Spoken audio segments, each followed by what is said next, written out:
empress failed her tribulation, and, driven into a corner, was forced to marry me. I appeared as a tattered old beggar. But little did she know, I was no ordinary mortal. I was a transmigrator who had been imprisoned for 100,000 years. Years ago, upon my arrival in this world, I activated a system. I had expected to ascend to the pinnacle of life from that moment on. Who would have guessed that the system would play a cruel trick on me? To avoid complications, it cast me directly into this treacherous world of cultivation. What was even more deceptive was that, while it claimed to protect my safety, the system imprisoned me within a pocket dimension. One imprisonment lasted for an entire 100,000 years. Because the system could not synchronize with the cultivation methods of this world, it had no choice but to force me to practice the sword arts of this high martial realm day after day. Day by day, year by year, perhaps due to a sliver of innate talent, my progress became as relentless as a storm fueled by fire. Ultimately, I did not just master a peerless sword technique. My temperament was also tempered into something wild and arrogant. Gazing upon the bustling Qingfeng city before me, I was so overcome with emotion that tears streamed down my face. 100,000 years, a full 100,000 years, I have finally stepped out. The first thing I desired was to find a cultivation sect in this world, and seek an elixir capable of restoring my youthful appearance. At this moment, I looked as frail as a candle flickering in the wind, indistinguishable from a common beggar. Although the system granted me immortality, it could not stop the traces of age that time had carved into my form. The donkey beside me suddenly spoke with a human voice, its tone filled with disdain. "Old man, what are you standing there gaping at? Hurry into the city. If you are any slower, the gates will be closed." This donkey was, naturally, no common beast. It was the manifestation of that treacherous system. Its name was Atong, and years ago, to prevent me from losing my mind in isolation, the system, in a rare display of humanity, transformed into a donkey to keep me company for 10,000 years. But that companionship was truly useless. It would have been better had it turned into something more practical. After all, this donkey was both foul-mouthed and begging for a beating. The resentment that had accumulated within me for 100,000 years surged instantly. I raised my hand and struck Atong squarely on the head with such force that it spun 2.5 times in mid-air before crashing into a mud puddle. Groaning and whimpering, it was unable to stand for a long while. The donkey rolled its eyes and cursed. "If it were not for me, you would have long since been torn to shreds by the dimensional turbulence." I merely let out a cold laugh. With a flick of my finger, I grabbed it and held it firmly in the palm of my hand. Then, with a single kick, I sent him flying out of the mountain gates. From afar, only his enraged shrieks echoed back. "You old man, just you wait.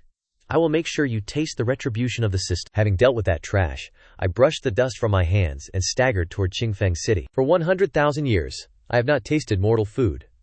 I had long since forgotten the flavor of worldly life. Just as I reached the city gate, the scent of steamed buns drifted over from the main street. The aroma of wine and roasted meat immediately ensnared my stomach, forcing me to swallow my saliva. Following the fragrance, I walked straight into a luxuriously decorated restaurant.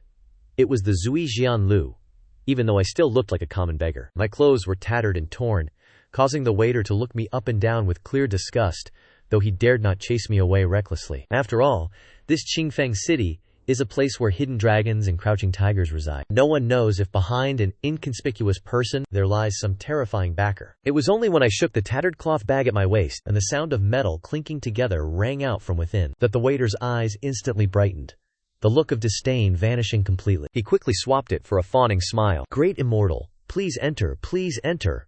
This humble one will find you the best seat by the window." However, the moment I stepped into the restaurant, the strange stench clinging to me from being imprisoned for so many years made the patrons in the main hall frown in unison. Whispers erupted everywhere. Who is this person? Why does he reek so foully? A mere beggar dares to enter Zui Xianlu? Is the waiter blind? Drive him out immediately. He is ruining everyone's appetite. Hearing these words, the corner of my mouth twitched as if I were about to fall ill, and a flicker of malice flashed in the depths of my eyes. That aura erupted from my withered body like an invisible pressure, sweeping across the entire restaurant in the blink of an eye. Inside the restaurant, everyone simultaneously trembled. The whispers died down instantly, and the entire establishment fell into a deathly silence, where even the sound of breathing became cautious. I staggered forward, found a spot near the window, and sat down. With a casual pat on the table, I commanded, "Bring out the finest delicacies you have here. Bring your best wine as well. The more the better." At the table next to me sat two women in luxurious dresses, their figures graceful and elegant. They wore thin veils over their heads, making it impossible to see their faces, but just by their posture and temperament, one could tell they were certainly not ordinary women. A sudden whim took hold of me, and the reckless nature deep within my heart stirred once again. I laughed heartily and gave a sharp whistle toward the two maidens. Such beautiful young ladies! Why not grace this master with a smile? The two stirred slightly, yet they did not deign to acknowledge me, remaining with their heads bowed as if whispering about some private matter. Seeing them pay me no heed, I continued, refusing to show me face, are we? Very well then. Ha ha ha. The maiden in yellow finally could endure it no longer. She tilted her head slightly and cast a sharp, elegant glance at me through her thin veil. And just as she was about to speak in rebuke, the maiden in blue beside her gently pulled her back. The maiden in blue shook her head, signaling her not to stir up unnecessary trouble. Before long, fine wine and exquisite dishes filled the table. Roast chicken, succulent duck, red braised ribs, and a jar of aged vintage. The aroma struck directly at the senses. But before I could manage more than a few bites, I saw a young master with slicked back hair and a powdered, pale face come rushing down the stairs. His eyes were filled with sheer terror, as if he had just witnessed something truly horrifying. He scrambled and stumbled toward the window, smashing through it to leap out into the street. The two maidens, seeing this, had their expressions shift instantly. They stood abruptly and chased after him through the window. Watching the two fairy-like sisters vanish, I hastily snatched up a roast chicken, slapped the cloth pouch at my waist onto the table, and with a flicker of movement, disappeared without a trace in the blink of an eye, leaving behind only the waiter, whose face was lit with secret joy. But when the waiter carefully opened the pouch, expecting to see gold and jewels, the joy on his face instantly dissolved into bewilderment. There was no gold or silver within the bag, only black medicinal pills the size of a little finger. That night, the waiter sat dazed in his chair, his mind reeling with confusion. This meal was worth 3 months of his wages, and yet it had been paid for with nothing but a bag of pitch-black pills. But little did he know that this seemingly ordinary bag of pills would one day lead him to become a legend of Lingyun. By the time I reached the main street, the two maidens had long since disappeared. I furrowed my brow, brought 2 fingers of my right hand together to form a sword gesture, and allowed a faint trace of swordquin to gather at my fingertips before lightly slashing at the sky. In that instant, the clear, sunny sky grew heavy and overcast, and I closed my eyes, sensing the feedback from every falling raindrop, and before long, I had traced the aura of the two women. At this moment, in a secluded courtyard in the western part of Qingfeng City, that young man, with a slick, powdered face, stood triumphantly in the center of the courtyard, looking down at the two women bound tightly before him. A lecherous smirk curled at the corner of his mouth. He reached out and violently tore the thin veil from the head of the woman in blue, revealing a face of near perfection instantly before his eyes. Even though her face was deathly pale, she remained breathtakingly beautiful. The young girl in the yellow dress beside her began to sob uncontrollably, her shoulders shaking violently, not out of fear, but because her heart was filled with intense guilt and self-reproach. If she hadn't recklessly charged into this courtyard, she would not have implicated her senior sister in falling into the hands of a villain. Conversely, the woman in blue remained unusually calm, though her heart was filled with profound suspicion. How could this youth know how to use the soul-locking curse of the Nether Sect? The Nether Sect is a notorious demonic cult in the spirit domain, infamous for draining blood, seizing souls to summon demonic entities, and slaughtering the innocent. They were a scourge that everyone wished to eradicate, long since suppressed by the major sects, and seemingly vanished from the world. Who would have thought they would appear in this mundane Qingfeng city, and dare to act so brazenly? The young man reached out, intending to touch the chest of the woman in blue. My beauty, struggle no more. From this day forth, you belong to this young master. Haha, follow me, and I guarantee you a life of luxury. Hey, you little brat.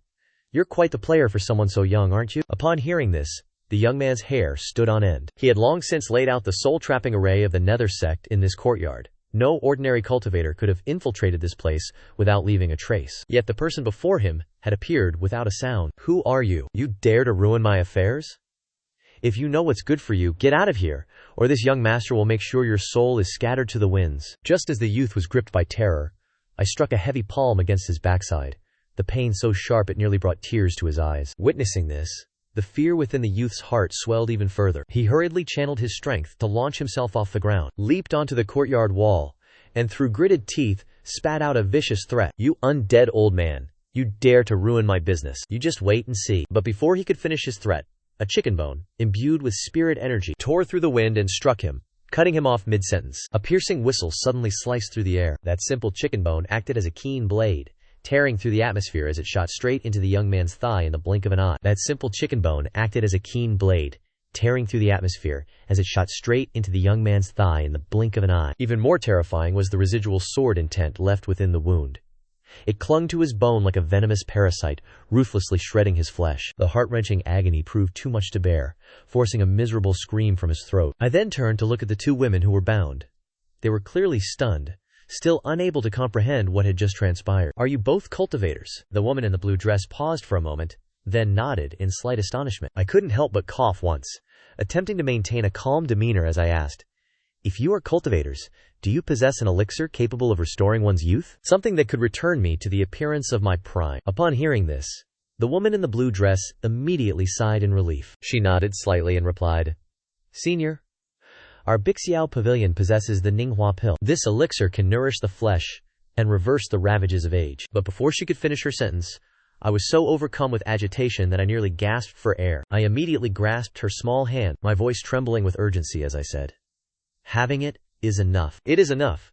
I shall accompany you back to Bixiao Pavilion. Whatever you require, I shall help you obtain. From this day forth, you are my finest allies." During our subsequent conversation, I learned that the woman in the blue dress was named Su Qing, the senior sister of Bixiao Pavilion, while the woman in the yellow dress was her junior sister. They had come to Qingfeng City to investigate a series of mysterious disappearances. In the span of a single month, over 100 young women had vanished from Qingfeng City, without leaving a single trace. They suspected the involvement of the Yaming sect, which led them to conduct their investigation in secret. Little did they know, they had walked straight into a trap set by that young man. After hearing the entire account, a flash of intense killing intent ignited in the depths of my eyes. A surge of sword energy erupted, instantly ending the life of the youth who was still groaning nearby. Then, I drove both of my hands deep into the earth. Su Qing and Zhao Dai watched with confusion, unsure of what I intended to do. The very next second, the ground began to tremble violently. As I channeled my strength into my palms, I forcibly uprooted a massive slab of earth and hurled it aside. A thick, pungent scent of blood immediately surged upward. Everyone present immediately looked on with focused eyes.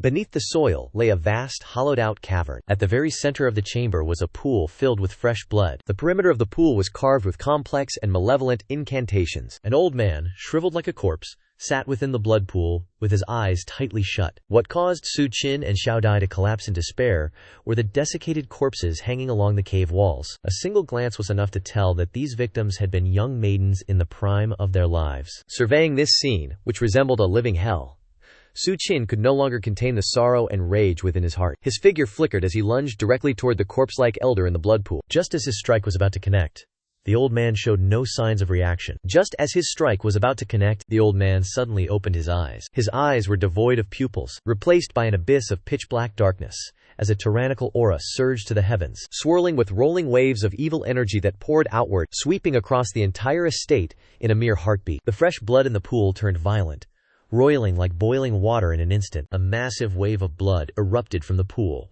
carrying a destructive force capable of leveling heaven and earth, crashing down upon Su Qin. Su Qin was unable to evade, and could only force his entire cultivation base to erupt at once, wrapping around his body to form a protective barrier like an eggshell. With a thunderous explosion, the barrier shattered instantly. Su Qin coughed up a mouthful of blood, sent flying backward like a kite with a snapped string. At this moment, however, all of my attention was fixed upon the corpses of the young maidens. The methods employed by this wretch were truly practiced and cruel. Their blood was not drained in a single instance, but left to bleed out drop by agonizing drop, forcing them to perish slowly, in endless torment. Just as I was muttering to myself, Su Qin flew straight toward me. I tapped my finger lightly, neutralizing the entire force of the impact upon his body, and caught him steadily. At that same moment, the old man in the blood pool slowly stood up, emitting a series of— the voice was so rasping and eerie that it sent shivers down one's spine. "Haha, yet another soul has arrived to offer up their life." The old man's voice sounded like a fractured gong.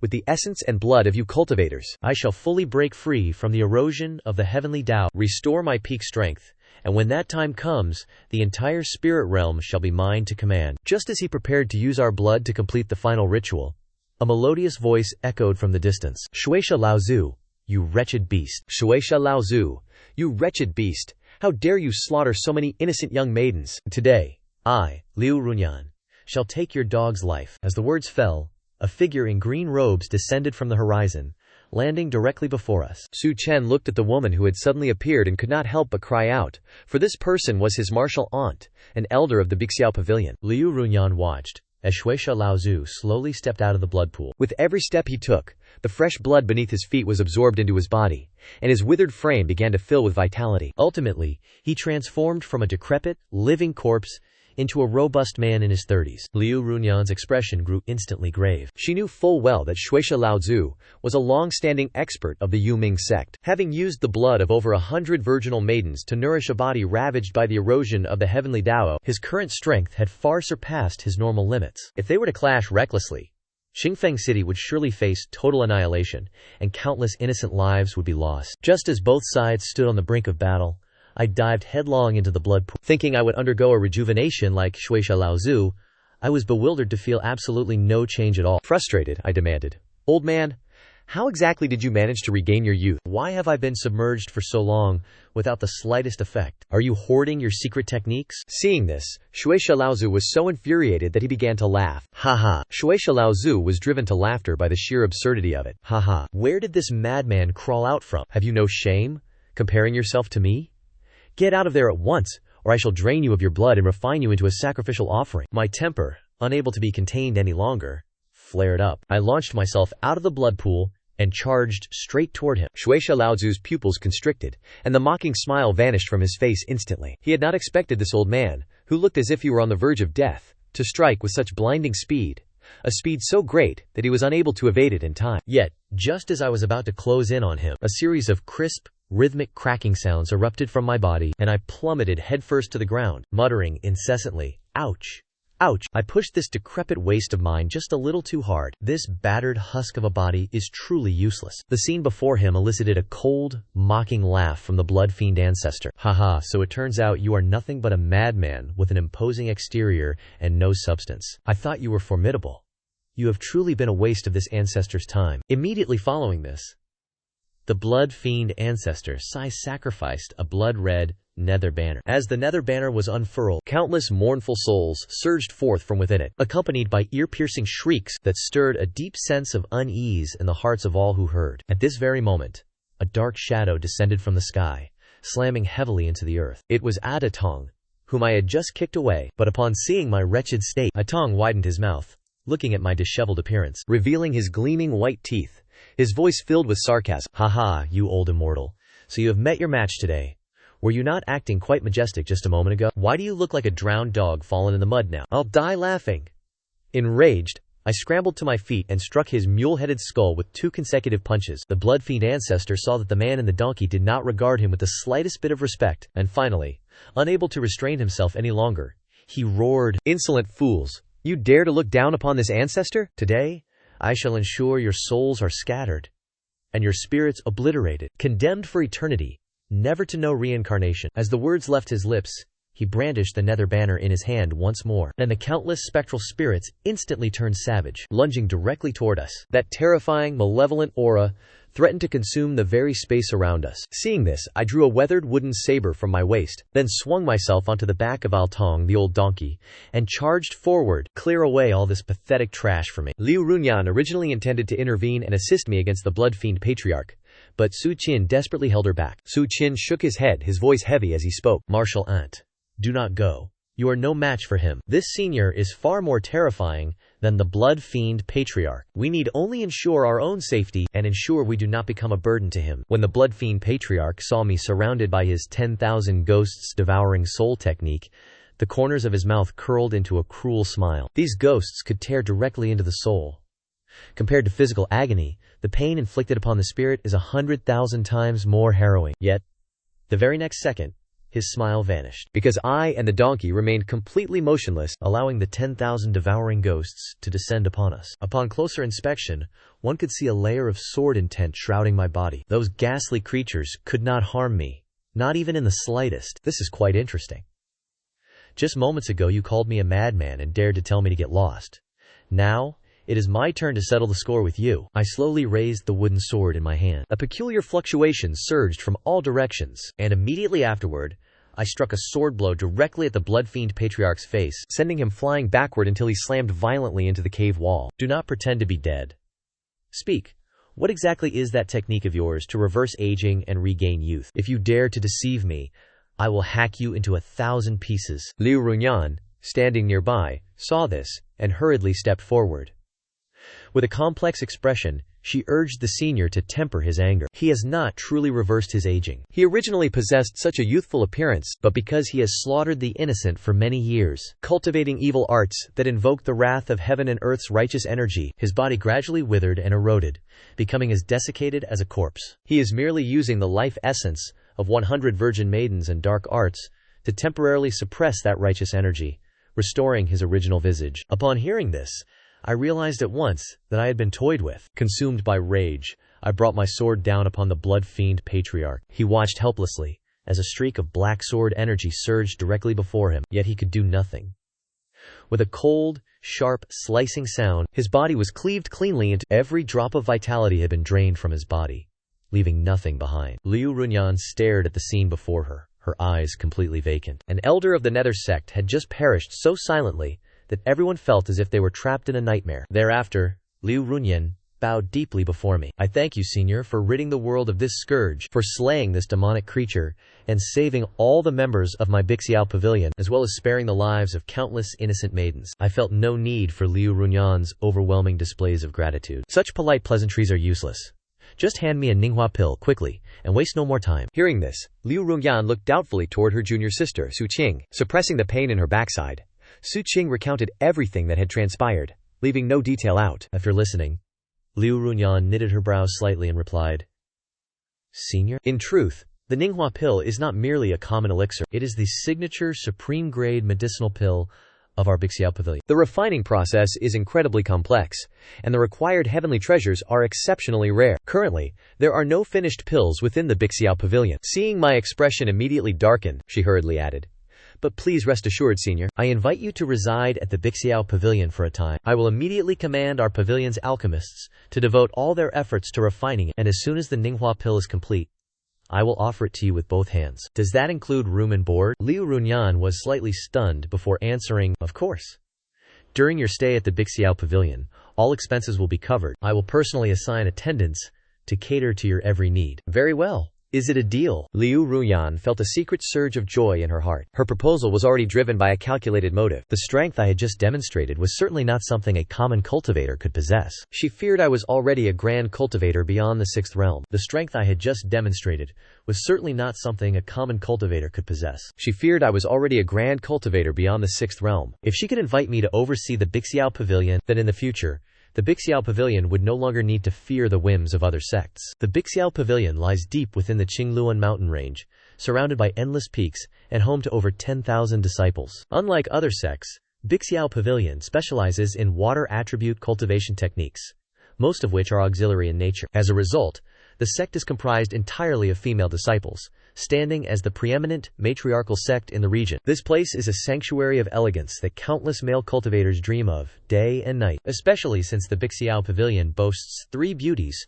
whose reputations are renowned far and wide, drawing the covetous gaze of many with wicked intentions. Fortunately, the Bixiao Pavilion has always sought the protection of the greater power, the Zhenyun sect. Although their own combat prowess is somewhat concerning, over the years, under the shelter of the Zhenyun sect, their existence has remained relatively stable and peaceful. After Liu Runyan brought me back, she immediately summoned the core disciples and the sect's guest elders, convening a council to propose that Feng Lingyan be appointed as a guest elder of Bixiao Pavilion. The moment these words were spoken, the meeting hall erupted into an uproar. The most vehement objector among them was a woman draped in an exquisite cloud brocade gown, her appearance seductive and bewitching. This woman is Qian Yuqiao, who also serves as a guest elder of the Bixiao Pavilion. Possessing profound cultivation and a vicious, spiteful temperament, she has always been arrogant and domineering. The reason for her agitation is actually quite simple. The resources of the Bixiao Pavilion were already limited.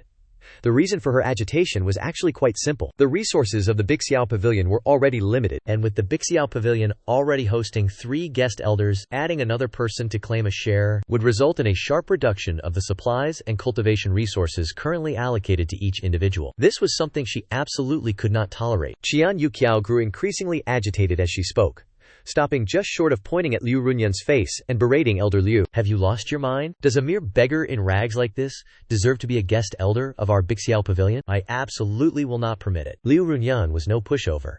and she immediately retorted with equal intensity. The two traded sharp barbs, arguing incessantly, causing Qian Yuqiao's face to flush red with fury, her chest heaving violently, clearly wishing she could strike then and there. Seated on the main chair in the center of the hall was a beauty dressed in traditional palace attire. She rested her chin in her hand, watching Qian Yuqiao with an air of boredom. This woman is not only the second-ranked beauty on the beauty rankings, but also the current pavilion master of the Bixiao Pavilion, Su Qingluan. Seeing the two of them arguing with increasing intensity and appearing on the verge of coming to blows, Su Qingluan finally raised her hand unhurriedly. With a faint smile she spoke.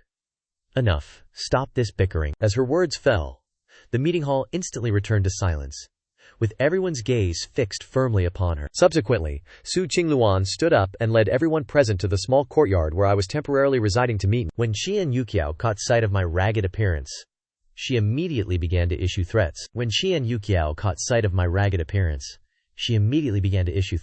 Pavilion Master Su, if you dare to allow this old man to become a guest elder of the Bixiao Pavilion, I will depart from this place at once, and I shall never return. Yet, what Qian Yuqiao did not anticipate was that Su Qingluan merely glanced at her indifferently, and without a moment's hesitation, replied calmly, "Very well.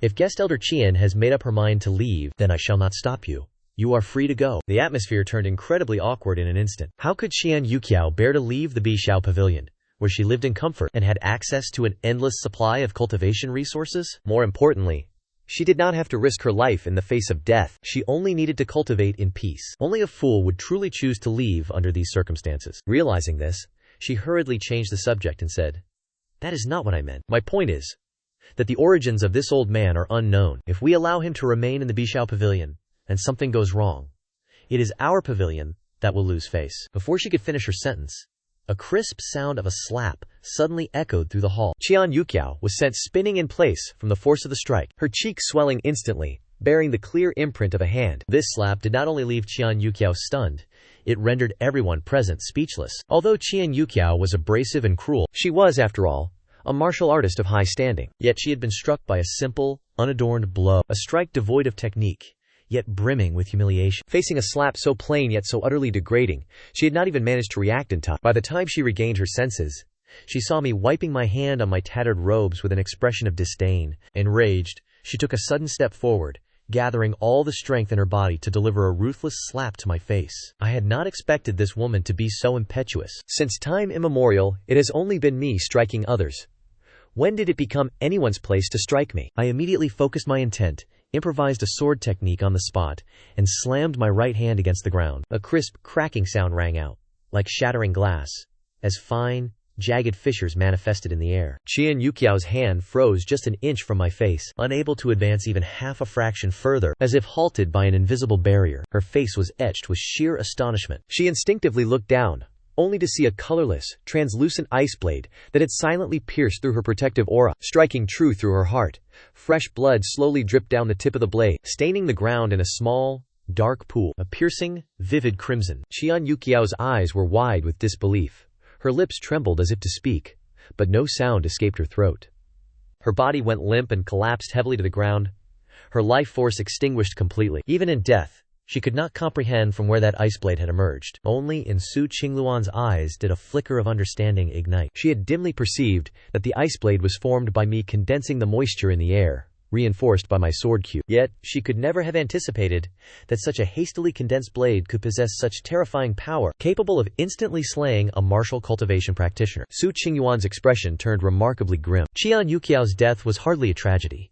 In fact, for the Bixiao Pavilion, it was a cause for celebration. However, Qian Yuqiao had an elder brother named Qian Wangguan, an elder of the Feiyun sect. Though the Feiyun sect is merely a mid-tier sect, it is significantly more powerful than the Bixiao Pavilion. This was the very reason Qian Yuqiao had dared to act with such impunity in the Bixiao Pavilion all these years, and why Su Qingyuan had never dared to forcibly expel her. I glanced at Qian Yuqiao's corpse on the ground, unable to help but roll my eyes, and seeing the troubled expressions of Su Qingyuan and his group, I realized this matter was far from settled. Thus, I stood to the side and remarked with practiced nonchalance, "Young girl, rest assured, you did not kill her. She rushed to her own death. I shall bear the full responsibility for this. I guarantee that your Bixiao Pavilion will not be implicated." Hearing this, Su Qingyuan finally began to regain his composure. He then turned hurriedly to instruct Liu Runyan at his side. "Handle the remains of Qian Yujiao properly. It must be kept discreet.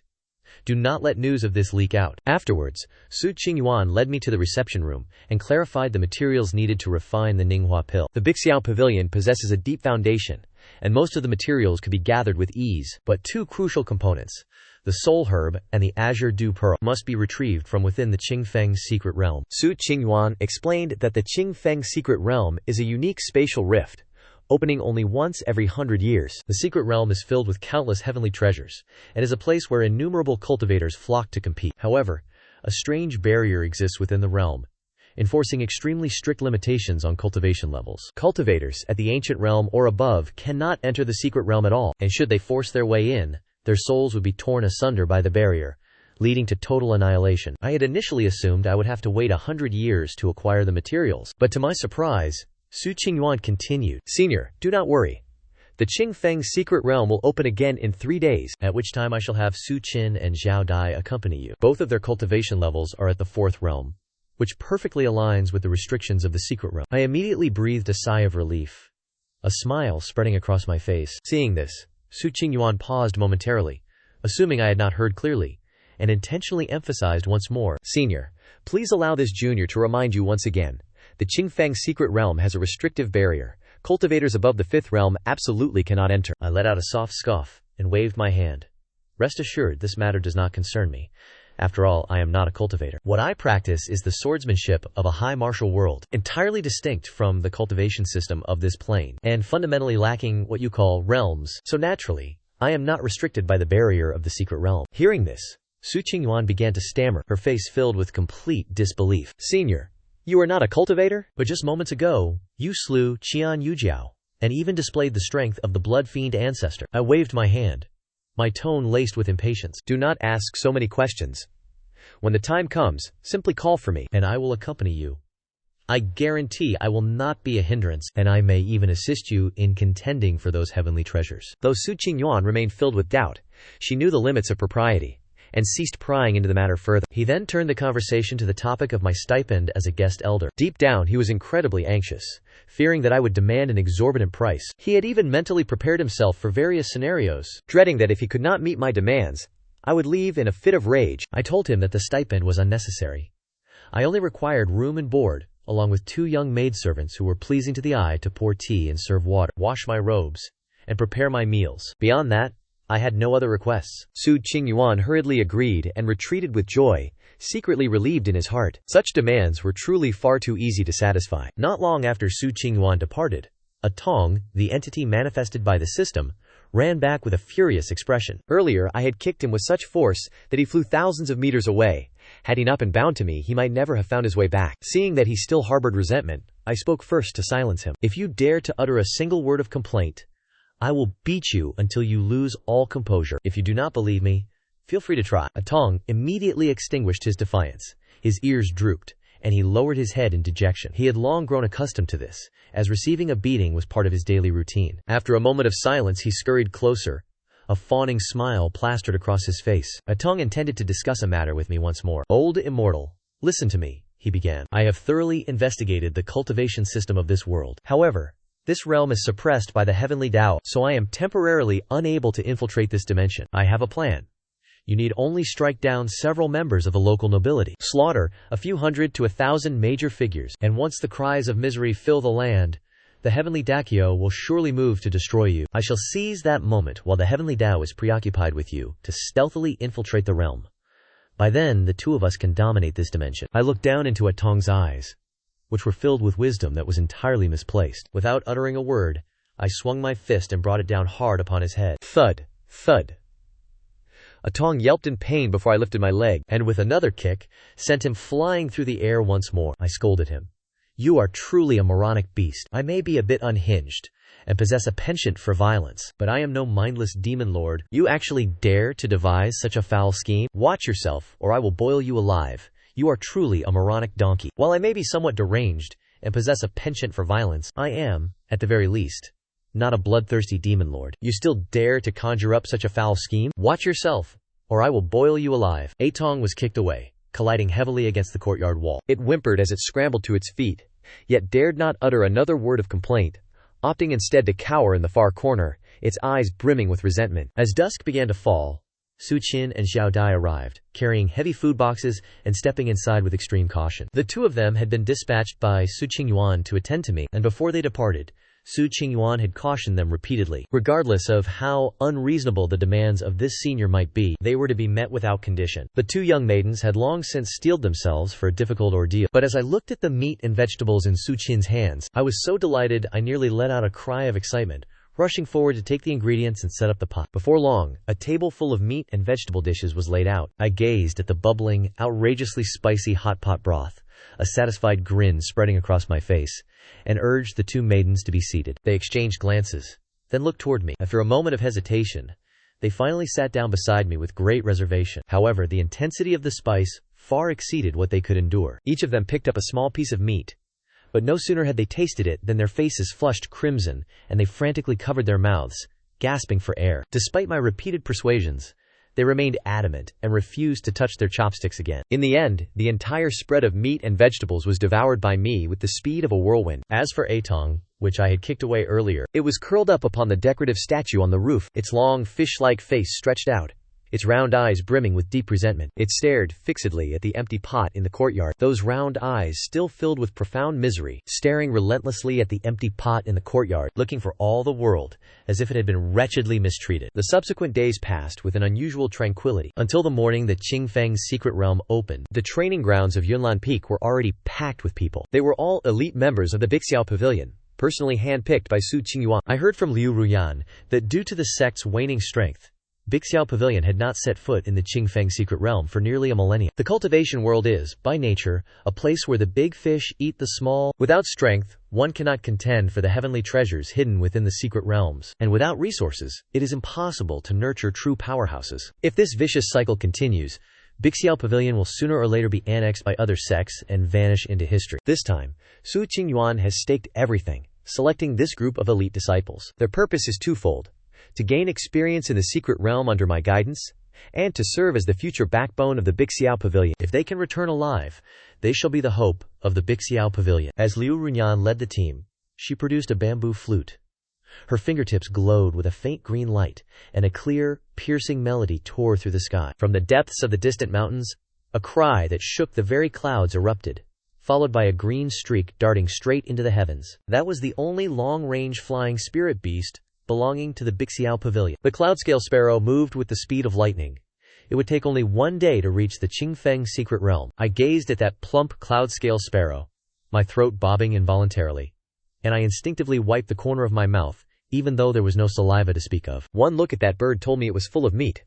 If we were to carve it up for a hot pot, it would surely be enough to feast the entire group. Xiaodi's face turned deathly pale. She was so terrified that her entire body trembled. The sword at her side nearly slipped from her grasp. She was trembling so violently in her fear that the blade in her hand almost plummeted to the ground. The cloudscale sparrow was the only spirit beast the Bixiao Pavilion possessed capable of long-distance flight. If it were truly turned into a hot pot, the disciples would have to rely on their own strength for all future travels. Given the distances involved, they would likely be exhausted to the point of collapse. Seeing how tense they were, I chuckled and waved my hand.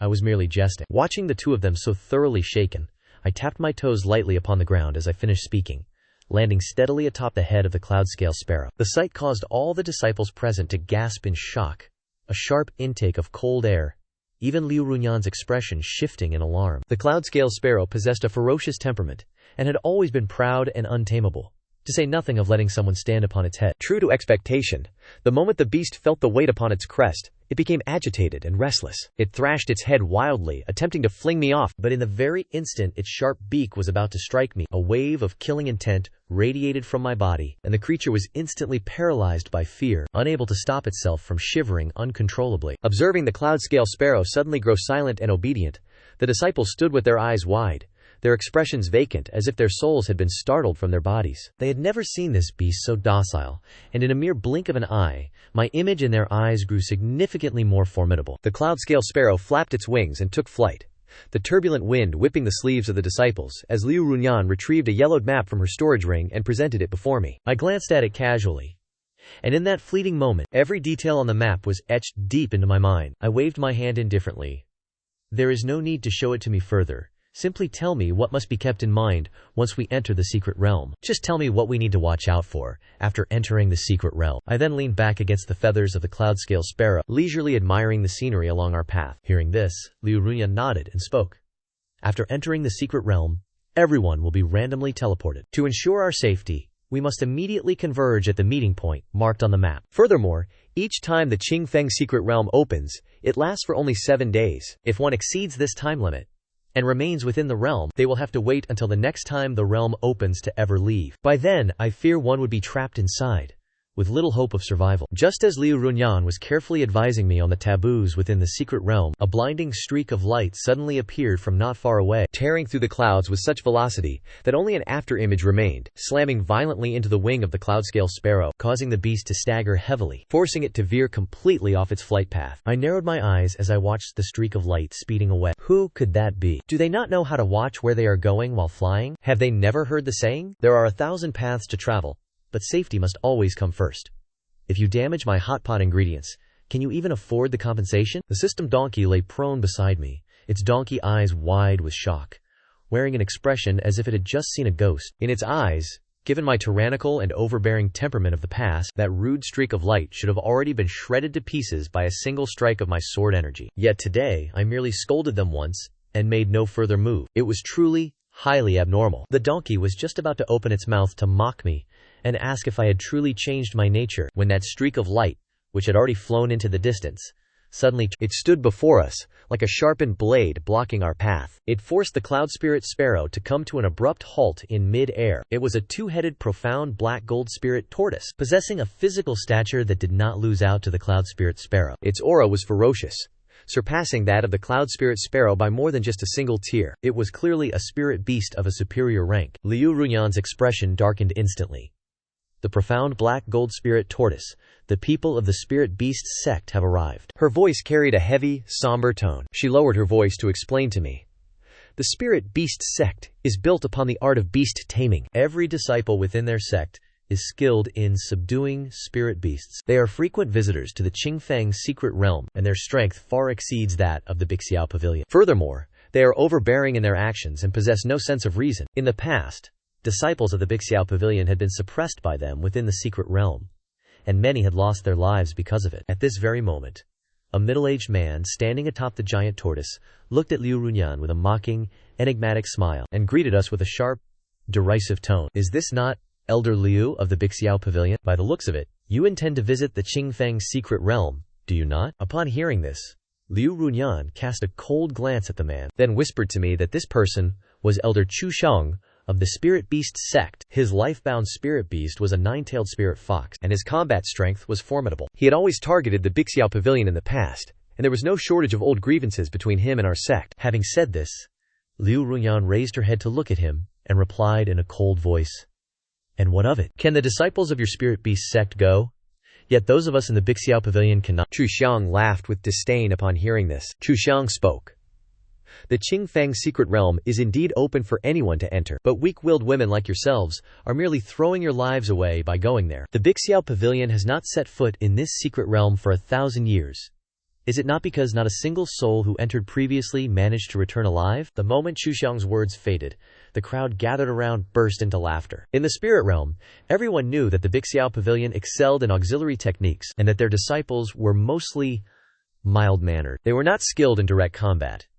Entering the secret realm to vie for resources was truly no different than a lamb entering the mouth of a tiger. Liu Runyan flushed with rage, her hands clenching into tight fists until her nails nearly pierced her skin, yet she was powerless to act. For everything Chu Heng said was the unvarnished truth. Seeing her trembling with rage yet utterly powerless to refute his words, Chu Heng grew even more triumphant. His gaze swept across the disciples of Bixiao Pavilion, his eyes burning with unconcealed greed. At that very moment, his eyes fell upon me, standing atop the youngling bird. Haha, this is truly laughable. Since when has the Bixiao Pavilion begun keeping men? And to think you would keep a useless old man who could not even tie up a chicken? Tell me, Elder Liu, regardless of how desperate for men the Bixiao Pavilion may be, surely you have not fallen to such pathetic depths? The Yulin sect is full of strong, vigorous young men, Shall I gift a few to you?" These words pierced the hearts of the Bixiao Pavilion disciples like sharpened daggers. Each of them trembled with indignation, their eyes brimming with bitterness and fury. The killing intent radiating from Liu Runyan nearly spilled over, turning the air around her frigid. "Charge, Elder Liu!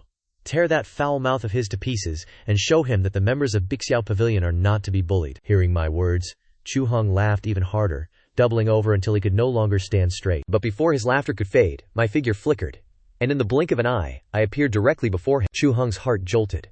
His expression shifted violently as he hurriedly channeled the true essence within his body, attempting to summon his nine-tailed spirit. However, before his essence could even circulate, a thin, withered hand, etched with the lines of age, shot forward and clamped tightly onto his jaw. A sharp crack resounded. He could only let out a stifled groan, unable to even speak a word. Immediately after, I twisted my wrist with force. Chu Hong let out a harrowing shriek, a piercing, shrill cry, but he possessed no strength left to struggle. Upon hearing his miserable wailing, I spun him around to face the disciples of Yuling's sect. By now, a surge of sword intent had invaded Chu Hong's body, shattering every one of his meridians in a single instant. Now, let alone begging for mercy, he struggled merely to draw a breath. Seeing this scene, the Yuling sect disciples were struck with such terror that their calves trembled, and their faces turned as pale as parchment. I bared my teeth, a ghastly smile spreading across my face, as my cold gaze swept over the disciples of Yuling's sect. "Why are you not laughing anymore? Why have you stopped laughing? Were you not enjoying yourselves just a moment ago? Keep laughing," I commanded, before stamping my foot down heavily. A surge of formidable power erupted instantly, striking directly upon the shell of the Xuanhe gold spirit turtle. That Xuanhe gold spirit turtle did not even have the chance to let out a groan. Its shell shattered in the blink of an eye, and its massive body, losing its support, plummeted straight toward the deep mountain range below. As for me, I had already carved out a piece of the Xuanhe gold spirit turtle's flesh, selecting the softest part of its body, and joyfully carried it back atop the cloud spirit sparrow, then brushed the dust off my clothes, looking exactly like a farmer returning from his fields. The disciples of the Bixiao Pavilion had long been stunned by my ruthless display of strength, each of them standing frozen in place, eyes glazed over, having even forgotten how to breathe. It was not until I set up the pot, preparing to make turtle meat hot pot, that they slowly returned to their senses. At this moment, Liu Runyan's face was deathly pale, for she understood all too well that these people would undoubtedly report the news to the Yuling sect. Those chosen to enter the Qingfeng's secret realm were essentially elite disciples of their sects, yet here I had slaughtered them all in a single breath. With old grudges resurfacing and new ones added, I feared that this time, even the Zhengyuan sect would struggle to protect the Bixiao Pavilion. Furthermore, before setting out, Su Qingyuan had specifically instructed her that this journey required caution, and that she must not provoke any other sect. Yet, even before reaching the Qingfeng secret realm, we had already brought about a calamity of heavens-shattering proportions. But reflecting on it for a moment, matters had already reached this point. Worrying further was of no use. The people were already dead, the meat was already in hand, and at worst we would simply stake everything on a battle against the Yuling sect. Thinking this, he took a deep breath and bowed respectfully before me. "Many thanks to Senior for your assistance. If not for your intervention, we would certainly have been humiliated by the Yuxlin sect today." After learning that I had no need for the remaining carcasses, he turned to look at Lin Yueting by his side. "Yueting, lead a few people down there and properly handle the remains of the Xuanhe gold spirit turtle. Within the body of this Xuanhe gold spirit turtle lies a trace of the ancient Xuanwu bloodline. Its shell can be refined into a defensive artifact, its flesh and blood can be used to forge medicinal pills, and its inner core is an even rarer spiritual treasure. The entire beast is a trove of treasures. We must not let any of it go to waste." Once everyone had finished clearing the site, we gathered together to share a meal of turtle meat hot pot. Lin Yueting also consumed the inner core of the Xuanhe gold spirit turtle. Everyone was in high spirits, with only the disciples of the Yulin sect. At the first light of dawn, as the horizon began to brighten, the cloud chariot descended slowly onto Fengming Mountain. This place served as the entrance to the Qingfeng secret realm, and it was already teeming with people, bustling with as much commotion as a mortal marketplace. The sudden arrival of the Bixiao Pavilion disciples immediately stirred a significant commotion. For nearly 1,000 years, Bixiao Pavilion had not sent anyone into the Qingfeng secret realm. Their sudden appearance here naturally drew the attention of everyone present. The female disciples of Bixiao Pavilion were each exceptionally beautiful, dressed in elegant azure robes with graceful postures, standing out starkly amidst the surrounding crowd. But when the onlookers saw Liu Runyan bow respectfully before me, her demeanor so humble and reverent, they were all stunned into silence. They began to whisper incessantly to one another, speculating exactly what kind of formidable figure I might be. After Liu Runyan settled our accommodations, visitors arrived to pay their respects shortly thereafter. When Liu Runyan saw who had come, her expression shifted instinctively. For this man was the law enforcement elder of the Feiyun sect. On the day Qian Wankang arrived at Bixiao Pavilion, Qian Yuqiao had died by my hand for attempting to provoke me. Liu Runyan knew the truth of that matter. Now that the girl's own brother had arrived at our doorstep, how could she not be tense? Fortunately, Qian Wanquan remained unaware of these events. He addressed her politely. Apologies for the intrusion, Elder Liu. It concerns my younger sister. Yuqiao went to visit Bixiao Pavilion a few days ago. I wonder how she is faring now. Elder Qian, please rest assured. Miss Yuqiao recently experienced a sudden epiphany, and she is currently in secluded cultivation within the pavilion. She is not in a position to receive guests at this time. Once she emerges from her retreat, I will personally ensure she sends word to you. Upon hearing this, a look of relief and joy instantly lit up Qian Wanquan's eyes. Good, that is excellent. An epiphany is a great opportunity on the path of cultivation. You must absolutely not disturb her. Oh, that's right. This time, as your Bixiao Pavilion enters the Qingfeng secret realm, remember not to force your hand. The secret realm is fraught with immense danger. It is enough to simply let your disciples gain some experience. There is no need to contend for those rare heavenly treasures. Preserving one's life is of the utmost importance. Having said this, he left with his attendants, completely oblivious to the panic that had flickered deep within Liu Runyan's eyes. Immediately afterward, Liu Runyan summoned all the disciples. With a solemn expression, she held a brief meeting, declaring that once they entered the secret realm, everyone must obey the commands of Lin Yuechen. Our primary goal for this journey is not to vie for resources, but to ensure that everyone remains safe. As long as you return alive, it does not matter if we do not obtain a single treasure. As soon as Liu Runyan finished her instructions, I strolled forward. With a light flick of my fingers, dozens of translucent sword auras, barely perceptible, dispersed in every direction, drifting like fragments of starlight at immense speed toward every female disciple, silently merging into their bodies. I swept my gaze across the room. I once promised your sect masters that I would protect you thoroughly, and I will never go back on my word. Each of you now carries a strand of my sword aura.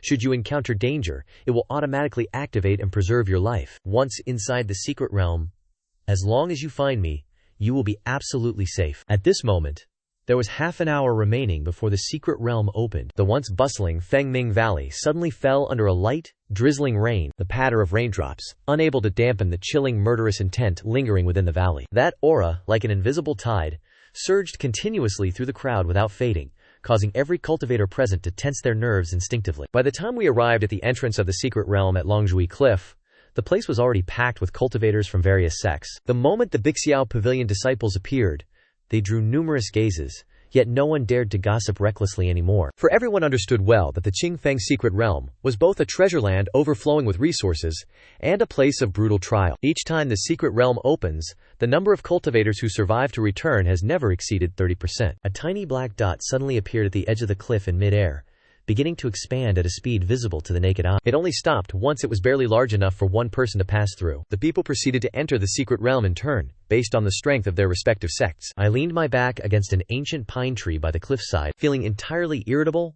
and impatient, yawning repeatedly as I watched the endless line of people ahead. The system, Atong, lay prone at my feet, wagging its tail. Host, don't you have a sword technique capable of slicing through this barrier directly? Why not just slash this tattered barrier to pieces? It would save us from standing here and wasting time. But when it looked up and saw my dazed expression, as if I hadn't heard a single word, it nearly coughed up blood in frustration, muttering to itself that senile dementia was truly an incurable, agonizing disease. After waiting on the cliff for exactly 20 minutes, it was finally the turn of the last group. The disciples of Bixiao Pavilion prepared to enter. Lin Yueshan, who was leading the group, took a deep breath. Just as she was about to step through the black light, an enchanting voice suddenly rang out, stopping her. Blocking everyone's path, a woman in a red dress approached slowly, her brows and eyes carrying a hint of allure, for she was Baili Yaoji, an elder of the Xuanshui sect. She looked toward Liu Runyan and spoke in a strange, mocking tone. The disciples with decent talent in your Bixiao Pavilion are already as rare as phoenix feathers and unicorn horns. If they were all to perish within the secret realm, I fear that is a burden you would not be able to bear. Liu Runyan's expression sank instantly. She understood the background of Baili Yaoji better than anyone. This woman was once a disciple of Bixiao Pavilion. But 100 years ago, driven by greed, she stole the sect's cultivation manuals and betrayed the order to flee. Before leaving, she even took several offensive cultivation techniques that were already extremely scarce for Bixiao Pavilion. That event left the already weakened Bixiao Pavilion in dire straits, causing it to decline and never recover. In the world of cultivation, The most unforgivable transgression is betraying one's sect. Yet, it is unknown what methods Bailey Yaoji employed, for not only did she successfully join the Xuanshui sect, but 30 years ago, she was even promoted to an elder of the Xuanshui sect. Basking in boundless glory, Liu Runyan understood clearly in her heart that Bailey Yaoji was not offering a genuine warning, but was intentionally stalling for time, so that once the Bixiao Pavilion disciples entered the secret realm, they would be completely at a disadvantage. Her scheme was vicious to the extreme. Refusing to waste any more words on her, Liu Runyan flicked her sleeve, and a white silk ribbon suddenly appeared in midair, carrying a sharp, cutting wind as it surged straight toward Bailey Yaoji. Seeing this, Bailey Yaoji's lips curled into a disdainful sneer. She flicked her fingertip, and a brilliant crimson flying sword instantly took flight, moving with the speed of a lightning strike. In the blink of an eye, it shredded Liu Runyan's silk ribbon, turning it into tattered threads that filled the sky. This sight startled Liu Runyan. She retreated several steps, channeling all the energy within her, and forged an invisible protective barrier before her, her eyes fixed warily upon Bailey Yaoji. What is the matter? This flying sword is what I exchanged for 4 of Bixiao Pavilion's cultivation manuals.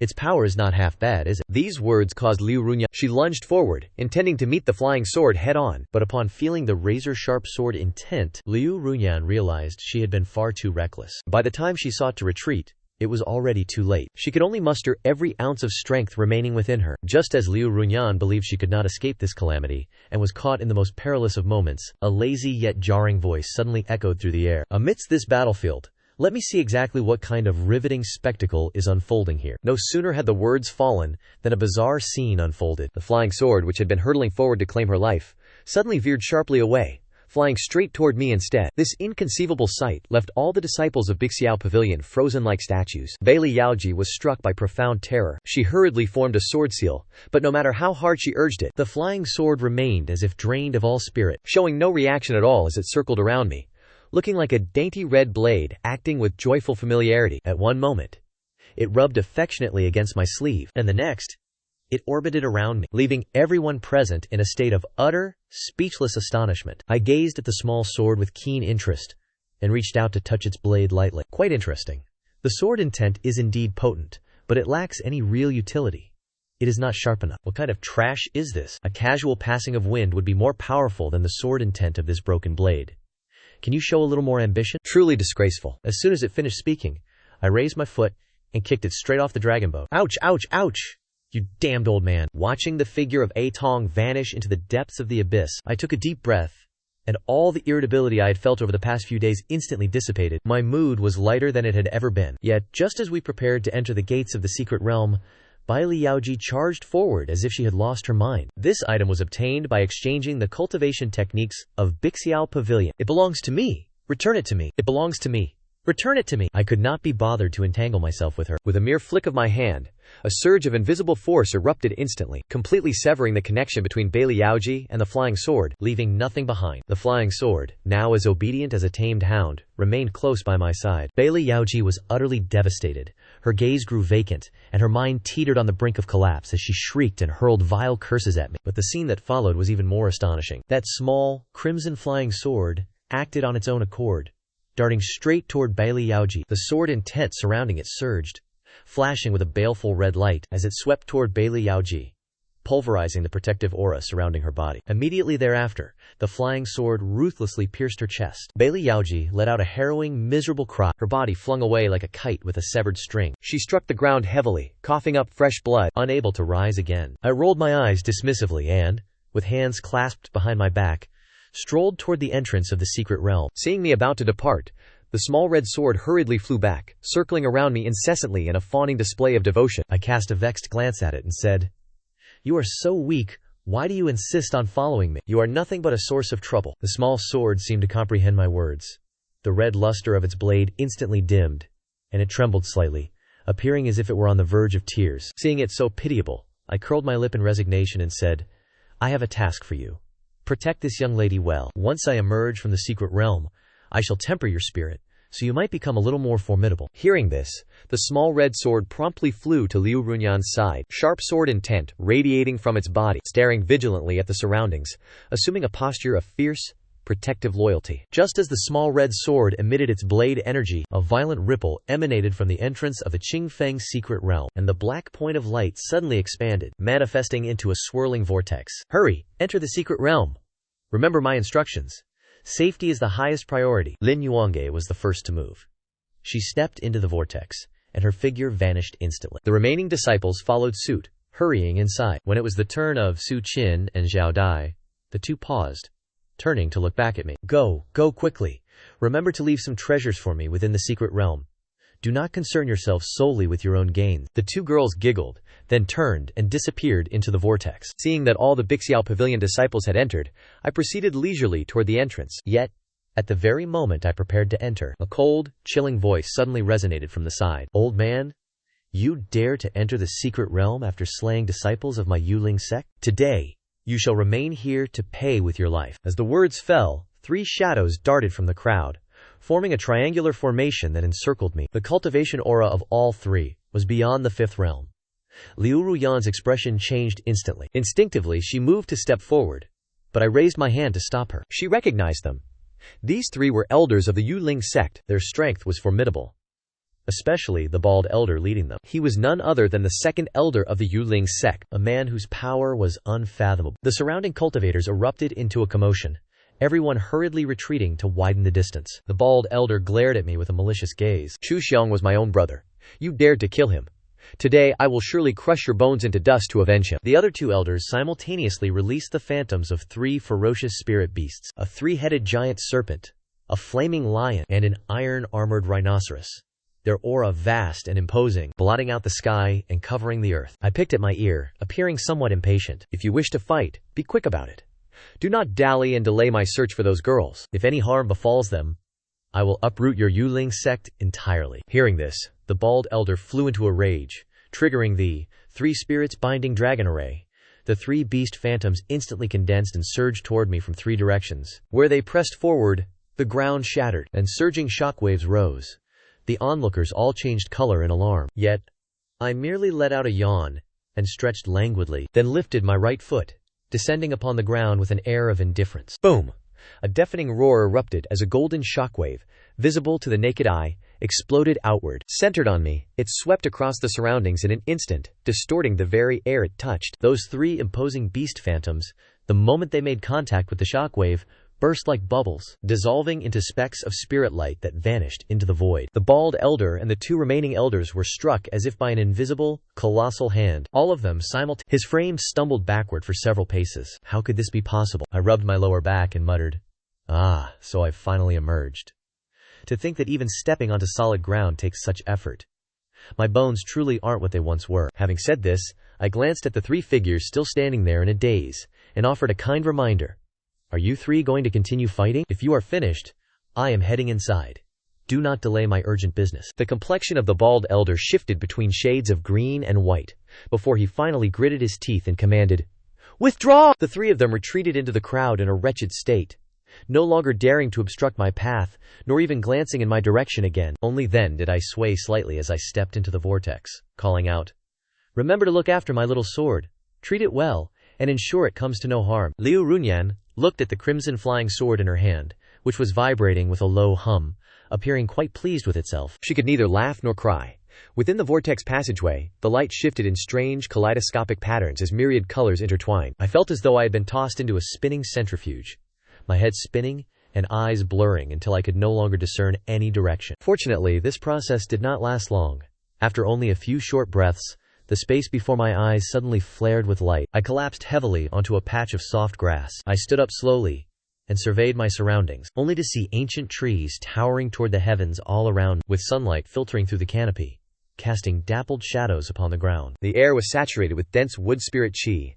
A single breath left my entire body feeling refreshed, and the turbulent energy within my dantian began to stabilize. At this precise moment, the voice of the system, Tong, echoed in my mind. Host. An irregular energy fluctuation has been detected to the southeast. I suggest the host heads there immediately, for there may be some rare treasure to be found. Since when have you become so zealous? Were you not always lazy in the past? The system hurriedly replied.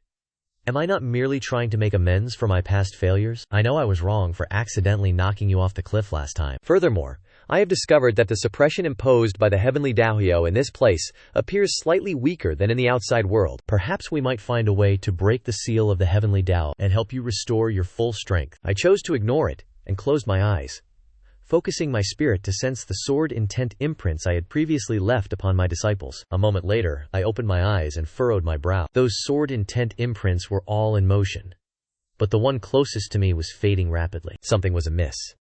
I shifted my form and immediately vanished from where I stood. When I materialized again, I was already 1,000 yards away. This was the blink step I had painstakingly refined over 100,000 years.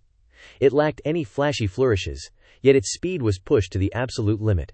Within a few short breaths, I arrived at a secluded mountain valley. From a distance, I witnessed 3 men clad in black robes, relentlessly besieging a female disciple of the Bixiao Pavilion. The young woman parried and dodged with great difficulty. Her protective sword aura had already been triggered once, and now, only a thin, fragile layer remained, appearing as if it were about to shatter like crumbling wax. The young lady of Bixiao Pavilion is quite a beauty, indeed. Once we break through your protective aura, we brothers will make sure to take good care of you. The female disciple's face was deathly pale, yet she still desperately brandished the longsword in her hand. However, the disparity in their strength was too vast, and her protective sword aura finally shattered completely. At that critical, hairbreadth moment, my figure flickered, and I instantly appeared before her. I extended 2 fingers and lightly pinched, catching the incoming blade of spiritual energy between my fingertips. With a slight squeeze, as effortless as crushing a dry piece of pastry, the blade energy was ground into powder and vanished into the air. The 3 men in black robes were startled by the sudden appearance of this tattered old man. The scarred man caught sight of my appearance,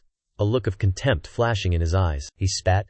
Some old wretch crawled out of a hole to interfere in the affairs of the Xuanying sect? If you know what's good for you, get lost, or we shall kill you alongside her. I turned my head to look at the female disciple, who had yet to recover from her shock. What is your name? The female disciple responded to me in a daze. My name is Liu Yu. Step back and watch closely. The next move will be quite spectacular. Liu Yu hurriedly and obediently retreated several steps. Seeing himself ignored, the scarred man roared, "You court death!" No sooner had the words left his lips than the 3 men in black attacked in unison. The glint of blades and swords instantly engulfed me, surging aggressively in my direction. I merely let out a soft sigh, slowly raised my right hand, and flicked it toward the 3 men. Without any heaven-shaking power, and without any blinding radiance, only 3 slender black threads suddenly appeared in the void, passing through their throats like ghosts in the blink of an eye. The very next second, before the expressions of terror could even fade from their faces, all 3 collapsed with a heavy thud, fresh blood surging from their bodies, staining the grass beneath our feet a deep crimson. Liu Yu, terrified, hurriedly covered her mouth, her entire body trembling slightly. I turned around and said to her, "Let us go. Follow me to find the other disciples." Liu Yu nodded repeatedly, quickening her pace to keep up with me. After hesitating for a moment, she could not help but ask, "Senior, why did you not ask me what had happened?" What is there worth asking? It is nothing more than murder for treasures, or base desires, sparked by beauty. I have witnessed these scenes for 100,000 years. I grew weary of them long ago, so there is no need to ask further. Liu Yue was momentarily speechless, having no choice but to follow silently behind. Throughout the next half-day I led Liu Yu swiftly through the secret realm, guided by the sword aura imprints. Along the way, we successfully located 5 more disciples of the Bixiao Pavilion, 2 of whom had sustained minor injuries, though fortunately, nothing of great severity. Once the group had gathered, Lin Yueyuan hurried to verify the headcount, her expression gradually growing grim. Including Liu Yu, only 7 disciples had been found. The whereabouts of Su Qing, Xiao Dai, and 3 other disciples remained unknown. I closed my eyes and once again focused my spirit, sensing the locations of the sword aura imprints. Su Qing and Xiao Dai were to the east, while the remaining 3 were to the west. We headed toward the east, where there were more people. No one raised any objections, and the group immediately made haste toward the west. Half an hour later, the group arrived at a cliffside in the west. From a distance, they saw 3 female disciples of Bixiao Pavilion, surrounded by 7 or 8 men in brocade robes, trapped in a dire predicament. The ringleader was a young man in brocade attire, holding a folding fan. His features were handsome, yet he wore an air of arrogance and conceit. "Junior sisters of Bixiao Pavilion, be sensible. Hand over the Ziyu ginseng you just acquired, and share a few drinks with these senior brothers. Once we have enjoyed ourselves for a while, I shall let you go. What do you say?" The 3 female disciples stood back to back, their faces filled with indignation and resentment. "Young Master Liu, your Feiyun sect is supposed to be a righteous and prestigious sect in the cultivation world. Why do you act like a common bandit, plundering our treasures and seeking to humiliate us?" This is truly excessive. In the secret realm, the strong devour the weak. There is no place left to speak of righteous sects. And furthermore, my father, Zhang Erhe, is the sect master of the Feiyun sect. No matter what I do to you, your Bixiao pavilion would not dare utter a single word of protest. It is truly a narrow road where enemies meet. Let me deal with this. Having said that, I stepped forward at a leisurely pace. Bixiao pavilion is truly in decline. You would even bring an old man like this, who lacks the strength to truss a chicken and is essentially a corpse waiting for a coffin, into this place. In my view, you truly have run out of people to rely on. The 7 or 8 men behind him broke into loud, mocking laughter. I stepped forward to stand directly before the young. Your father is Zhang Erhe, is that correct? Well, is that old man now terrified at the mention of my father's name? Kneel down and apologize to me at once. Then tell those young maidens of the Bixiao pavilion to join me for a drink, and I shall spare your wretched life. I nodded. Then without the slightest warning, I swung my hand and struck him. Slap! The crisp sound of the strike echoed against the cliffside, and the young man in the brocade robes was sent spinning 3 times on the spot. Everyone present stood frozen in shock. You dare strike me? I backhanded him again. This time the force was even greater, throwing him directly to the ground as I lifted my foot and trampled upon his back. So what if I strike you? Did your father not teach you to respect your elders? A mere boy, wet behind the ears, dares to act so arrogantly in my presence? Such unbridled arrogance.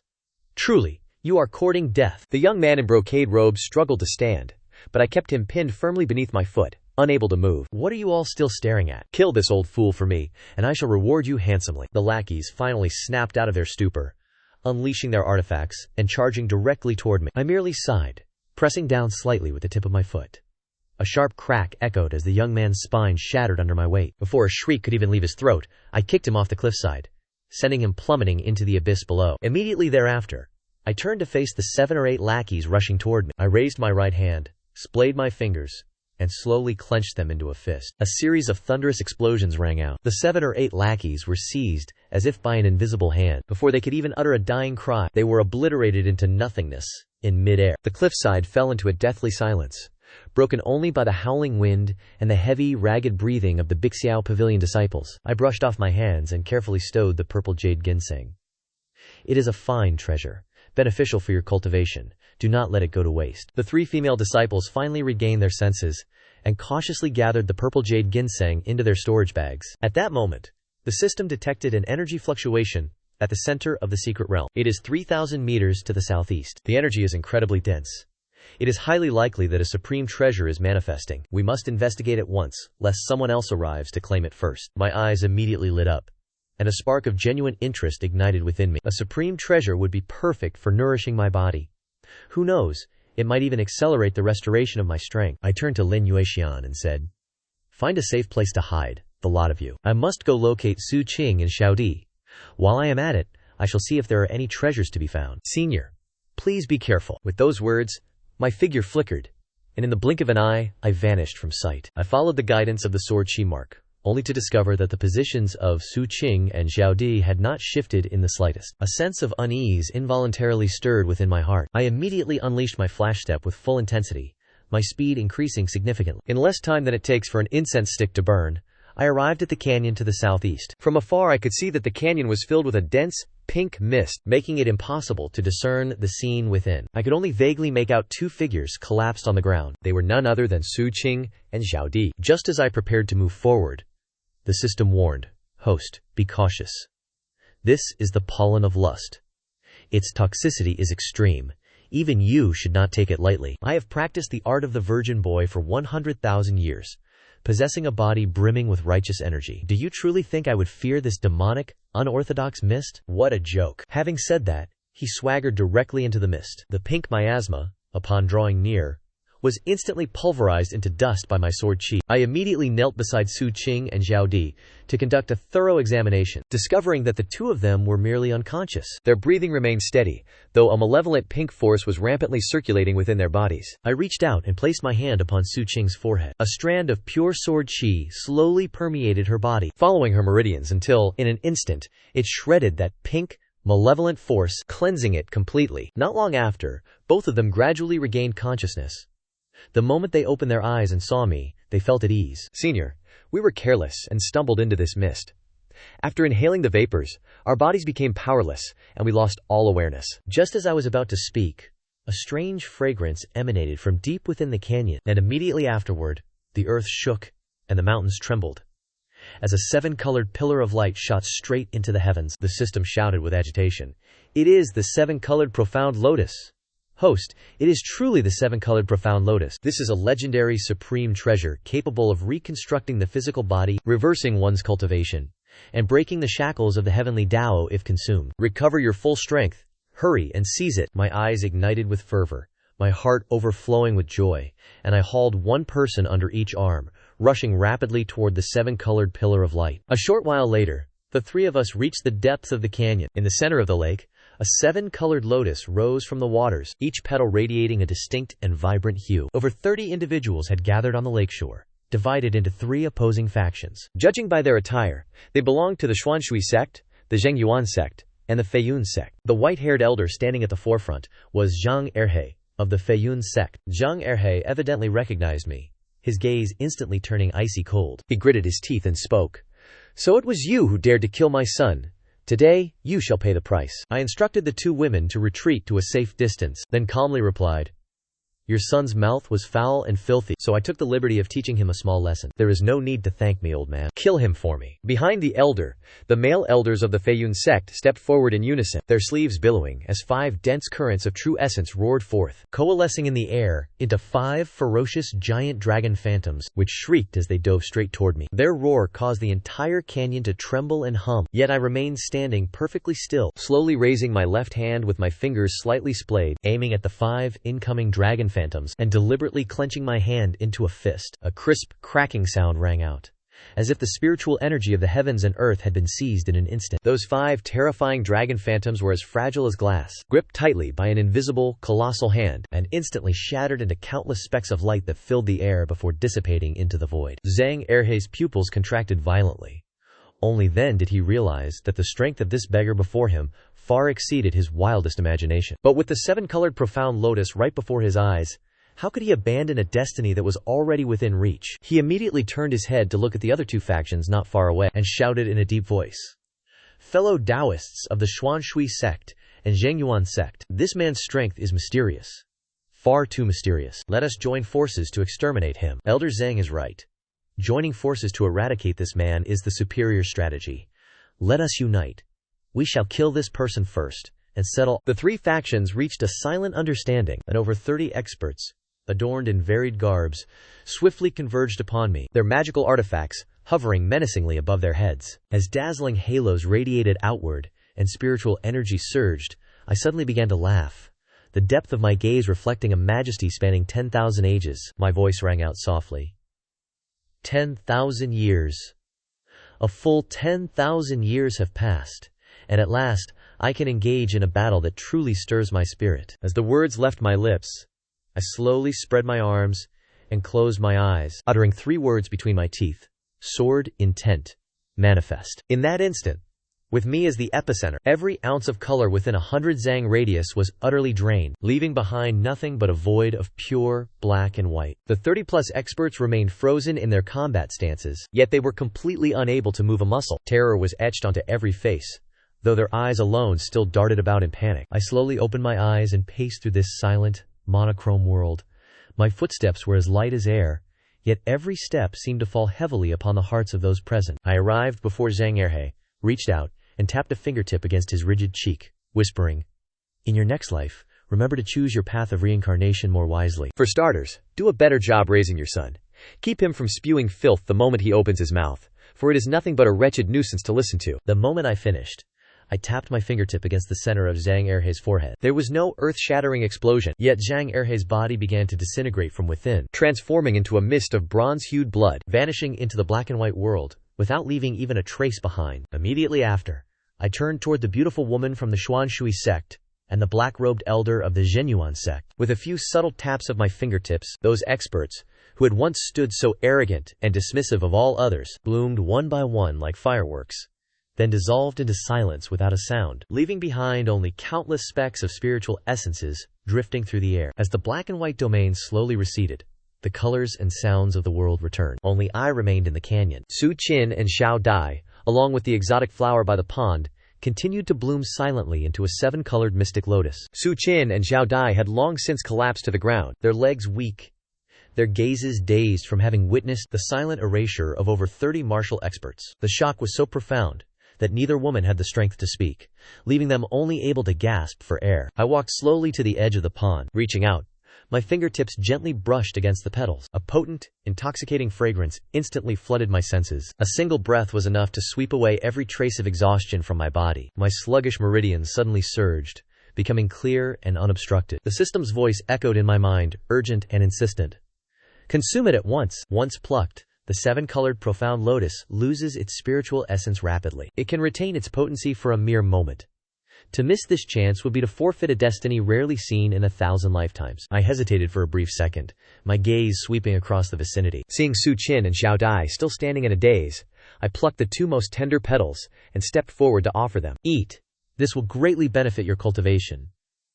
With that, I gathered the remaining petals and the lotus base, stuffing them directly into my mouth. The petals dissolved the moment they touched my tongue, transforming into a surge of pure, concentrated warmth. It cascaded down my throat into my dantian, instantly radiating through my limbs and meridians. My internal channels were forcefully expanded, while my bones emitted faint, rhythmic, cracking sounds. My withered, frail body began to slowly pulse with renewed vitality. The deep-set wrinkles on my face smoothed out, as if an invisible hand were pressing them flat. My snow-white hair began to turn raven black from the roots, and my hunched back slowly straightened. Within a few short breaths, I transformed from a ragged old man, his face etched with the weariness of ages, into a youth of roughly 20 years of age. With sword-like brows and star-bright eyes, I stood tall and imposing. Only the depths of my eyes remained unchanged, still harboring the weight of 100,000 years of solitude and sorrow. Su Qin and Xiao Dai stared in utter astonishment, mouths agape, completely forgetting the petals still resting on their tongues. I tested my new body, nodding in satisfaction. I warned them firmly. Regarding what happened in this secret realm today, not a word is to be spoken to anyone outside of us three. They nodded frantically, resembling chicks pecking at grain. At that very moment, the entire secret realm shuddered violently. The ground beneath our feet buckled and heaved. Fissures tore through the sky above like jagged wounds. The system's voice rang out once more. This is dire, host. The sword intent you unleashed was too overbearing. It has destabilized the structural integrity of this dimension. This realm is collapsing. Flee at once! My expression shifted. I immediately seized the wrists of Su Qin and Xiao Dai, pouring every ounce of my strength into a continuous, desperate burst of teleportation. We surged forward, hurtling toward the entrance of the secret realm. Along the path, cultivators were fleeing in a state of absolute terror, some struck by falling boulders, perishing instantly upon the ground. Others, merely a moment too slow, were swallowed by sudden spatial rifts, unable to even muster a final scream. As the three of us reached the entrance of the secret realm, the vortex, once stable, had fallen into total chaos. Liu Runyan was waiting anxiously outside. Seeing the three of us emerge safely, she let out a long sigh of relief. But as her gaze fell upon me, she was instantly frozen in place. Are you the senior? The rejuvenation pill is no longer needed. Only then did Liu Runyan snap back to reality, the shock on her face immediately turning to immense joy. She hurried forward and bowed deeply. This junior pays respects to the senior. I never expected that, through this opportunity, you would regain your youth. This is truly a momentous and joyous occasion. At that very moment, the entrance to the secret realm collapsed with a deafening roar. Rubble rained down from the sky like a downpour, and the swirling vortex vanished entirely, sealing the fate of those cultivators who had not yet managed to escape, leaving them buried within the ruins. In the end, fewer than 100 cultivators survived to make it out. The major sects suffered catastrophic losses, with countless dead and injured beyond measure, save for the disciples of the Bixiao Pavilion. Thanks to my secret protection, they all returned safely, even bringing back a bounty of rare treasures from within the secret realm. The survivors caught sight of my rejuvenated appearance, each one of them struck dumb with astonishment. Yet no one dared to step forward and inquire further, for to have survived the collapse of the secret realm was already fortune of a heavenly scale. Upon returning to the Bixiao Pavilion, Su Qingyuan sat within the grand hall, restless, drinking tea while awaiting news. When he saw me walk into the hall, the teacup slipped from his grasp, shattering on the floor as his face filled with utter disbelief. I smiled as I approached, and waved a hand gently before his eyes. What is the matter? Have you forgotten me? What is the matter? Has it only been a few days, and already you do not recognize me? It is good to be back. It is truly good to be back. That evening, the Bixiao Pavilion held a grand banquet, with torches illuminating the grounds as everyone celebrated their safe return. During the banquet, Liu Runyan reported everything that had transpired within the secret realm. Upon hearing that Zhang Erhe and his party from the Feiyun sect had been annihilated, Su Qingyuan's expression grew complex. He asked with concern, "Senior, Zhang Erhe was a core elder of the Feiyun sect. Now that he is dead, the Feiyun sect will certainly not let this matter rest. What shall we do next?" I picked up a cup of wine from the table and took a sip. The wine was fragrant and potent, with a sharp burn as it traveled down my throat. When the enemy arrives, we send a general. When the water rises, we build a dam. If they wish to come, then let them come. It is the perfect opportunity to resolve this once and for all, ending the threat permanently so as to avoid future troubles. 3 days later, at the break of dawn, the air outside the Bixiao pavilion was filled with thunderous roars that shook the heavens. The Feiyun sect had joined forces with the Wanshao sect, alongside 2 other major sects, the Xuanshui sect, gathering over 1,000 cultivators and surrounding the Bixiao pavilion so tightly that not even a drop of water could pass through. Their momentum was aggressive, and their killing intent soared to the heavens. Leading them was an elderly man clad in purple robes, his appearance dignified with white hair and a white beard, his body swirling with dense and turbulent true essence. This man was none other than Zhao Tiangxiang, the sect master of the Feiyun sect. He stood hovering in mid-air, his robes billowing violently in the wind. "Su Qingyuan, hand the person over immediately. Surrender the murderer who killed Elder Zhang Erhe of my Feiyun sect. Otherwise, today I shall raise the Bixiao pavilion to the ground, turning all of you into dust, turning all of you into dust." Every disciple of the Bixiao pavilion faced this like a grave enemy, gripping their spiritual artifacts tightly, their faces deathly pale, yet they forced themselves to stand their ground before the main hall. Zhang Erhe was killed by a guest consultant of our Bixiao pavilion, but that person is not currently within the pavilion. If you wish to kill or slaughter, aim it at me.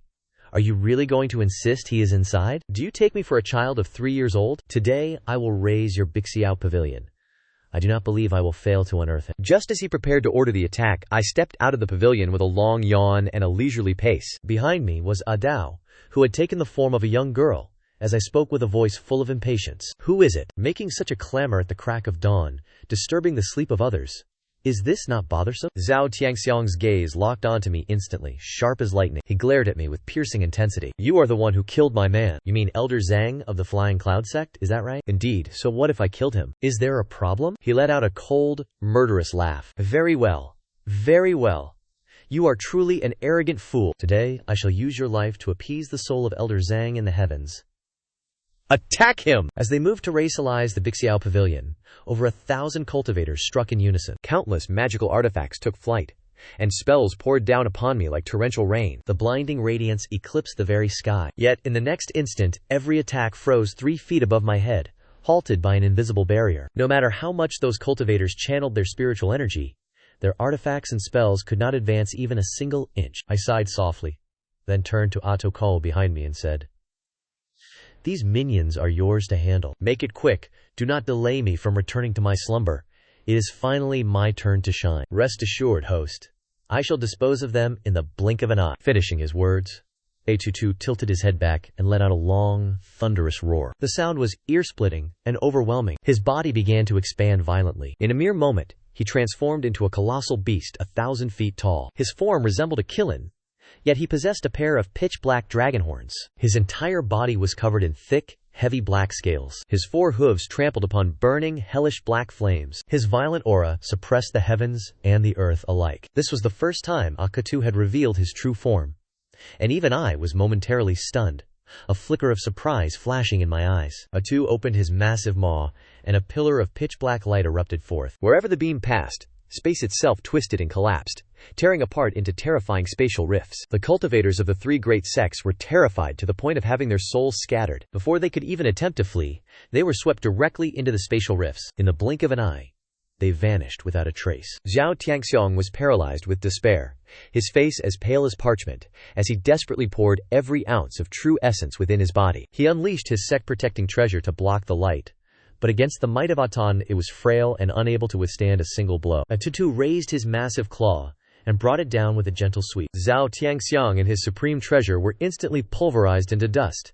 Within 10 short breaths, over 1,000 cultivators had been reduced to ashes. Before the mountain gate of Bixiao Pavilion, nothing remained but a bottomless, colossal crater. A tongue slowly shrank its massive form, returning to the appearance of a young girl, then gleefully ran to my side. Wagging its tail, it waited for praise, Host. Did you see how powerful my move was? I didn't cause you to lose face, did I? I lifted my foot and gave it a gentle kick, though my voice carried a rare note of approval. Not bad. You showed a bit of ferocity. Atong froze, its eyes immediately reddening as its voice choked up. 10,000 years, host. You have finally praised me. I thought you would never acknowledge me. With a gesture of mock disdain, I pushed its silly head away and turned to look at Su Qingyuan, who remained standing there in a state of stunned silence. The matter is resolved. From this day forth, I doubt anyone will dare to come and stir trouble at Yuqiao Pavilion again. Only then did Su Qingyuan slowly regain her senses, her gaze toward me growing even more complex. Many thanks, senior.